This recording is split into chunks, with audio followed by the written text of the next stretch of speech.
அஸ்ஸலாமு அலைக்கும் வரஹ்மத்துல்லாஹ். பாவங்களை செய்கிறத விட எங்களோட சமூகம் பாவத்தில் ஊறி போகிறத விட பெரும் பாவங்கள் சமூகத்தில் நடக்கிறத விடவும் ஆபத்தானது ஒன்று இருக்குது. அது என்னன்னு தெரியுமா? அதுதான் பாவங்களை பகிரங்கப்படுத்துறது. ரசூல் ஸல்லல்லாஹு அலைஹி வஸல்லம் அவங்க சொன்னாங்க, குல்லு உம்மதி முஆஃபன் இல்லல் முஜாஹிரீன். என் உம்மத்தில் இருக்கிற எல்லாரும் மன்னிக்கப்பட்டு விட்டாங்க, தன் பாவங்களை பகிரங்கப்படுத்தினவங்களை தவிர. அதுக்கு உதாரணமாக ரசூலுல்லாஹி ஸல்லல்லாஹு அலைஹி வஸல்லம் சொல்கிறாங்க, ஒருவன் இரவில் ஒரு பாவத்தை செஞ்சிருப்பான், அதை அல்லாஹ் தஆலா மறைச்சிருப்பான். பிறகு அவன் காலையில் எழும்பி நான் இன்ன விஷயங்களை செஞ்சேன், கதா இப்படி செஞ்சேன், இப்படி செஞ்சேன் என்று சொல்லியும் சொல்லுவான். அவங்களோட ஹதீஸ்களாக இருக்கலும் அல்லாஹ் தஆலாட குர்ஆன் வசனங்களாக இருக்கலும் அது எதுவுமே என் உம்மத்து பாவம் செய்யாதுண்டோ பாவம் செய்யவே கூடாதுண்டோ சொல்லலை. பாவம் செய்யாமல் என் உம்மத்துக்கு இருக்க முடியாது, மன்னிக்கிறவனாக நான் இருக்கிறேன் என்று தான் சொல்லுது. ஆனால் இது எல்லாத்துக்கும் மேலே இந்த பாவங்கள் பகிரங்கமாக நடக்கிறன்றத அல்லாஹ் தஆலா ரசூலுல்லாஹி ஸல்லல்லாஹு அலைஹி வஸல்லம் அவங்களும் அதைத்தான் மிகவும் பயந்திருக்கிறாங்க. அதைத்தான் ஒரு பெரும்பாவமாக சமூக விரோத செயலாக கருதிக்கிறாங்க. உதாரணத்துக்கு அழித்து விடக்கூடிய பாவங்கள்னு சொல்லக்கூடியதில் ஒன்று தான் விபச்சாரம் என்றது.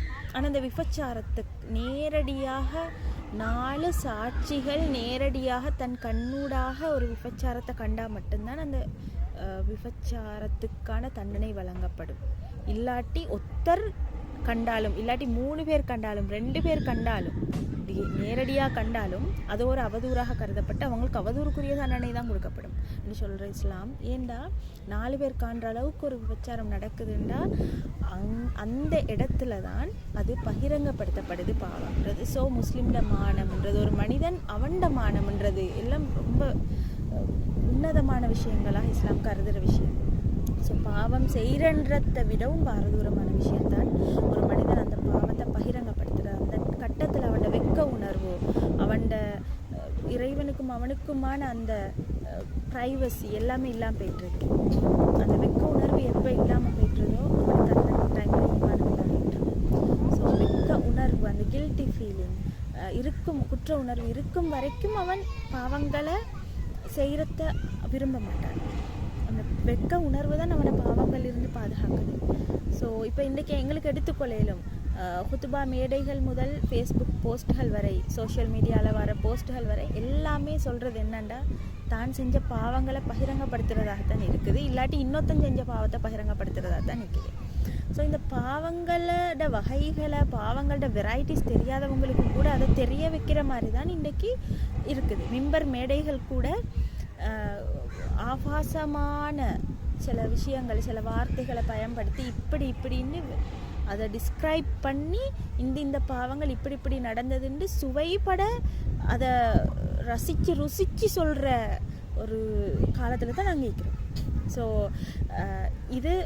இது சம்பந்தமாக உங்களோட கருத்து என்னன்னு சொல்லி நீங்கள் கமெண்ட் செக்ஷனில் பதிவிடுங்க. நான் இதன் மூலம் சொல்லிக்கால விரும்புகிறது என்னென்னா, அல்லாஹ் மறைச்சிருக்கிறான்டா உங்களோட ஒரு பாவத்தை. அது உங்களோட பாஸ்ட் லைஃப்பில் நடந்ததாக இருக்கலாம், நேற்று இரவு நடந்ததாக இருக்கலாம். ஸோ அல்லாஹ் உங்களோட ஒரு பாவத்தை மறைச்சிருக்கிறான்னு சொன்னால் அது உங்களுக்கு அல்லாட அருளால் தான் அந்த பாவத்தை மறைச்சிருக்கிறது, அல்லாட அருள். ஸோ அதை நீங்கள் பகிரங்கப்படுத்த வேண்டாம். அது உங்களுக்கும் அல்லாவுக்கான ப்ரைவசி, அல்லாட மிகப்பெரிய அருளால் நம்ம மன்னிப்பவன். ஸோ அதை நீங்கள் பகிரங்கப்படுத்த வேண்டாம். நீங்கள் அதை பாவங்களை நார்மலைஸ் பண்ண வேண்டாம். பாவங்களை நண்பர்களோட நான் இந்த விஷயங்களை செஞ்சேன்னு பெருமை பாராட்டி கொண்டு பகிர்றது இன்றைக்கு ஒரு ட்ரெண்டாக மாறிட்டது. ஸோ இதை நாங்கள் பண்ணுறதை தவிர்த்து கொள்வோம். எங்களுடைய ஈமானை பாதுகாத்துக்கொள்வோம். பாவம் செய்யாமல் இருக்கிறதல்ல ஈமான். எங்களோட பாவங்களை நாங்கள் செஞ்சுட்டு எங்களுக்கு வர கில்ட்டி உணர்வு, அந்த குற்ற உணர்வு அல்லாஹ் தஆலா மிகவும் நேசிக்கிறான்.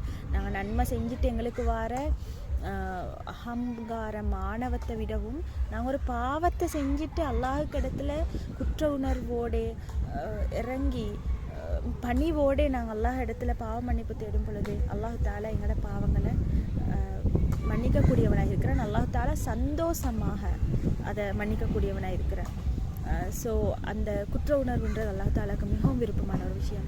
ஸோ இதே மாதிரி ஒரு வீடியோவில் மீண்டும் உங்களை சந்திக்கும் வரை விடைபெறும் நான் முஜாஹிதா ராஜிக். அஸ்ஸலாமு அலைக்கும்.